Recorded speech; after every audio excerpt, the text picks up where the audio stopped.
নমস্কার বন্ধুরা, welcome to my channel, যেখানে ভূতের ভয় নিয়ে চলে এসে তোমাদের জন্য আর একটা নতুন রিয়েল হরর স্টোরি। তোমাদের স্টোরিগুলো পছন্দ হয়ে থাকলে আমাদের চ্যানেলটা সাবস্ক্রাইব করো, পাশে থাকা বেল আইকনটি বাজিয়ে দিও আমাদের ভিডিও নোটিফিকেশন সবার আগে পাওয়ার জন্য। আর অবশ্যই করে লাইক করো, কমেন্ট করে জানিয়ে তোমাদের স্টোরিগুলো কেমন লাগছে। তোমাদের পছন্দ হয়ে থাকলে নিজের বন্ধুদের মাঝখানে অনেক অনেক করে শেয়ার করো। তোমাদের সাথেও যদি কোনো রিয়েল হরর এক্সপিরিয়েন্স হয়ে থাকে তো সেটা আমাদের সাথে শেয়ার করতে পারো। ইনস্টাগ্রামের লিঙ্ক নিচে ডিসক্রিপশনে দেওয়া আছে, সেখানে এসে আমাদের সাথে কথা বলতে পারো, নিজেদের স্টোরি জানাতে পারো, আমরা তার উপরেও ভিডিও আনবো। আর প্লিজ বন্ধুরা, ইনস্টাগ্রামের লিঙ্ক নিচে দেওয়া আছে, প্লিজ ইনস্টাগ্রামের পেজটা ফলো করে নিও। তাহলে চলো আজকের গল্প শুরু করা যাক।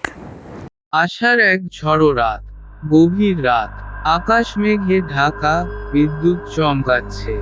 প্রবল বৃষ্টির শব্দ আর ঝড়ের গর্জনে যেন চারপাশ কেঁপে উঠছে। গ্রামের মানুষজন নিজেদের ঘরে আশ্রয় নিয়েছে। তবে রাকিব আর তার বন্ধু স্বামী তাদের গ্রামের পুরনো ভুতুড়ে বাড়ির রহস্য উদ্ঘাটন করতে বেরিয়েছে। রাকিব এবং স্বামী ছোট থেকেই বন্ধুরা। তাদের গ্রামের এক প্রান্তে বহু পুরনো একটি পরিত্যক্ত বাড়ি আছে, যার নাম জমিদার বাড়ি। বহু বছর আগে সেই বাড়ির জমিদার এবং তার পরিবার এক রহস্যময় ভাবে নিখোঁজ হয়ে যায়। এরপর থেকে কেউ সেখানে বসবাস করার সাহস পায়নি। গ্রামের মানুষজন বলে, প্রতি বছর আষাঢ় মাসে ঝড়ো রাতে সেই বাড়ি থেকে অদ্ভুত আওয়াজ আসে। সেই বাড়ির রহস্য উদ্ঘাটন করার জন্য রাকিব আর স্বামী ঠিক করে, ঝড়ো রাতে তারা সেই বাড়িতে যাবে। সেই রাতে প্রবল বৃষ্টি আর ঝড়ের মধ্যে তারা বাড়ির দিকে রওনা দেয়। বাড়ির কাছে গিয়ে তারা দেখে, বাড়িটি আরো ভয়ঙ্কর এবং অন্ধকার। বাড়ির ভেতরে ঢোকার সাথে সাথেই তারা শীতল অনুভব করতে থাকে। প্রাচীন দরজা কেঁপে ওঠে এবং তারা শুনতে পায় দূর থেকে কোনো এক নারীর কান্নার আওয়াজ।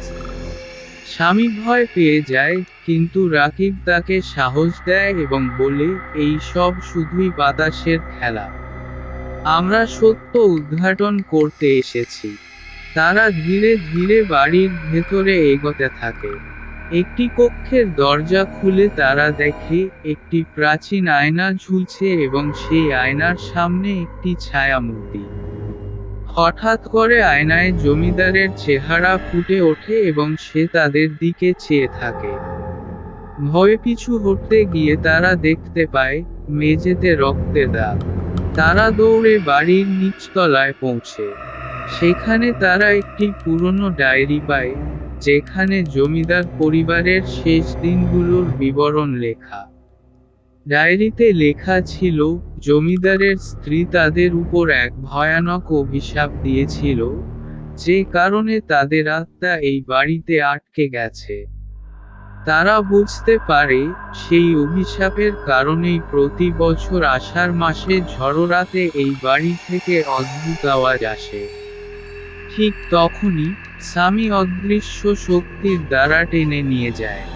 রাকিব তাকে বাঁচানোর চেষ্টা করে, কিন্তু অদৃশ্য শক্তি তাকে দূরে সরিয়ে দেয়। রাকিব বুঝতে পারে, তাদের এই বাড়ি থেকে বের হতে হবে, না হলে তারাও জমিদারের পরিবারের মতো আটকে যাবে। রাকিব কোনোমতে স্বামীকে টেনে নিয়ে বাড়ির বাইরে আসে। বাইরে এসে দেখে, ঝড় থেমে গেছে এবং আকাশ পরিষ্কার। তারা বুঝতে পারে, জমিদার পরিবারের আত্মা তাদের সতর্ক করার জন্যই এই সব কিছু করেছিল। এই ঘটনা তাদের মনে চিরকালের জন্য ভয় আর রহস্যের বীজ বপন করে রাখে। তারা প্রতিজ্ঞা করে, আর কখনো ওই বাড়ির ধারে কাছেও যাবে না। গ্রামে ফিরে তারা সেই ডায়েরির কথা কারো কাছে প্রকাশ না করার সিদ্ধান্ত নেয়। রাকিব এবং স্বামী তাদের গ্রামের পরিত্যক্ত জমিদার বাড়িতে আষাঢ়ের এক ঝড়ো রাতে ভয়ানক অভিজ্ঞতার সম্মুখীন হয়। তারা জমিদার পরিবারের অভিশাপের কথা জানতে পারে এবং কোনো মতে বেঁচে ফিরে আসে। পরের দিন সকালেই রাকিব এবং স্বামী গ্রামে ফিরে আসে। তারা কেউই রাতের ঘটনা ভুলতে পারছে না। রাকিবের ঘুম ভাঙে এক অদ্ভুত স্বপ্নে, যেখানে সে জমিদারের স্ত্রীর অভিশাপের কথা শুনতে পায়। স্বামীও কিছু অস্বাভাবিক ঘটনার সম্মুখীন হয়, যেমন বাথরুমের আয়নায় অদ্ভুত ছায়া দেখা এবং রাতে অদ্ভুত আওয়াজ শোনা। কয়েকদিন পর রাকিবের চাচা, গ্রামের একজন প্রবীণ ব্যক্তি, যিনি জমিদার পরিবারের ইতিহাস জানেন, তিনি তাদের ডেকে পাঠান। রাকিব এবং স্বামী তার কাছে যায় এবং সে তাদের বলে, তোমরা যা দেখেছ এবং শুনেছ, তা শুধু অভিশাপের এক অংশ। জমিদার পরিবারের আত্মা এখনো মুক্তি পায়নি। তাদের মুক্তি দিতে হলে তোমাদের জমিদারের স্ত্রীর ডায়েরির শেষ পাতা খুঁজে বের করতে হবে, যা সেই বাড়ির সবচেয়ে অন্ধকারাচ্ছন্ন কক্ষে লুকানো আছে। রাকিব এবং স্বামী ঠিক করে, তারা আর একবার সেই বাড়িতে যাবে। তারা কিছু প্রস্তুতি নেয়, যেমন টর্চ, মোবাইল, দড়ি এবং কিছু প্রয়োজনীয় জিনিস।